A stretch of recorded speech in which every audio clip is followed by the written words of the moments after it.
Hey ET fan, this is Kevin Garlington, and we're going to talk about ATP secrets to having world-class backhand volleys. You heard it right. Learning how to hit a backhand volley is so important. If you haven't watched the Australian Open final, where you saw how coming in and hitting backhand or forehand volleys are so important, you got to check it out. Because if you don't have a good backhand volley, well, you're just leaving yourself short. So the backhand volley is so important, and the very first thing you have to have is a great grip. If you find yourself where you're hitting the ball and it seems like you can't stabilize the racket, I start with the grip. So Megan and Ian are going to show us two different ways of finding the grip. First of all, I like to think of my hand, and if you look at your hand here, I have this pad. This is a great way of measuring. I'm going to take this pad and put it on the second bevel. Okay, so Ian's going to open his hand here. He's going to show us this pad. Okay, that's the pad we want. And we're counting 1, 2, and he's gonna have it on the second bevel with a nice wide grip. Megan is gonna show us the second means of finding a grip if you just, you're a visual person.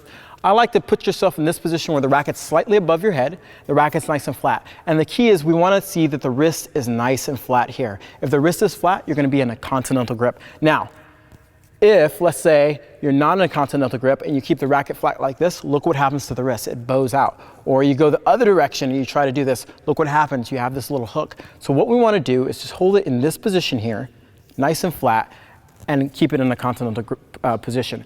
Now, one key to having your grip is making sure that you remember your grip by feel. So you're not looking down constantly. So one thing you could do is spin the racket around and see if you can find that grip over and over again without having to look down. So in this second portion, the second thing you need to have a great backhand volley is a great ready position. And there's key, because I think there's a big misunderstanding about how you should hold the racket in the ready position, and we're gonna get to that. So the very first thing we wanna do is have a nice athletic stance, meaning we wanna have our feet a little bit wider than shoulder width apart. And while we're doing this, we're gonna take our weight and we're gonna push it forward onto the balls of your feet. So you can see as Ian and Megan, they're pushing their weight forward. They have great knee bend here, okay? And the next thing is the way they're holding the racket.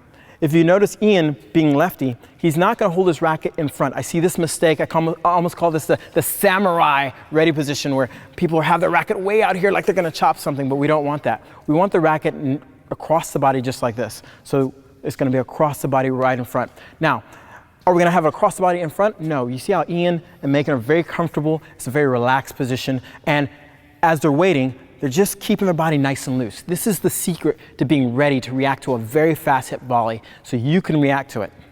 In this third part, we're gonna talk about the unit turn. Now we're getting to the thick of things, the exact movements we need to have a great backhand volley. Now here's the big kicker on the backhand volley. You don't need to swing. And it's one of the biggest mistakes that most players make. So the first move we want to talk about is making sure that we split step. It gets you ready for the oncoming ball. So when your opponent's about to hit the ball, you're gonna land in split step, and you're gonna get on your outside leg, and then you're gonna turn your shoulders slightly. So Megan's gonna demonstrate this by split stepping, getting on her outside leg, loading the weight on the outside leg, and then taking the racket back just with a shoulder turn. So go ahead and split step, and she's gonna get on the outside leg and turn. Perfect. Now here are the keys. She has her weight on her outside leg, which provides the power. So many people talk about the swing, the swing, the swing, the swing, but the real power for the volley is in the legs. And if you don't load your legs, you're not gonna be able to have great power or stability through the contact. Next thing, Megan did not take the racket back with her hands. If you notice, can you do that again? All she did is split, and she's just turning her shoulders. Her shoulder turn has created the racket take back. And what I love about this is that the racket face is pointing in the direction of the court. So even if the ball came really fast, she's actually ready to receive the ball without doing anything. One quick marker is that you can tell that the racket's still in the center of her chest. So even if she set up right here and just faced me with her feet, it looks like she's right back in a ready position. So you can really tell that she's just moved her shoulders. So this is the key for setting up to receiving a ball by using your unit turn, making sure that you split step, that you're on the outside leg, and then you set your racket up with simply a shoulder turn. So now we're gonna talk about how you actually hit the ball. What's the racket path? What's the timing you should have to have a great backhand volley? So Megan's already demonstrated the unit turn. So I'm gonna have her go ahead and get in a unit turn. Now, when the ball's coming, the first thing Megan wants to do is engage her legs by pushing forward. Now here is the key. So many players, what they do is they stomp. They're killing bugs. So many coaches are telling them to stomp and kill bugs. Stop killing bugs. You don't need to anymore, okay? Leave the bugs alone. What we want to do is push through the volley, make contact, and then step. It's really important that that sequence of step, hit, step happens. When you watch Roger Federer hitting a volley or a great volleyer, they're moving through because they're using their outside leg to push through the ball. So now we have to talk about the racket path. What's the racket path doing?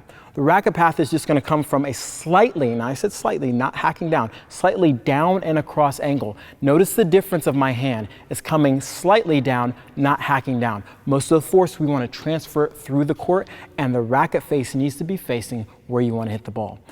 And now we're going to see Megan and Ian put all this into good use. You're going to see all the things we just went through that are so important to having a great backhand volley.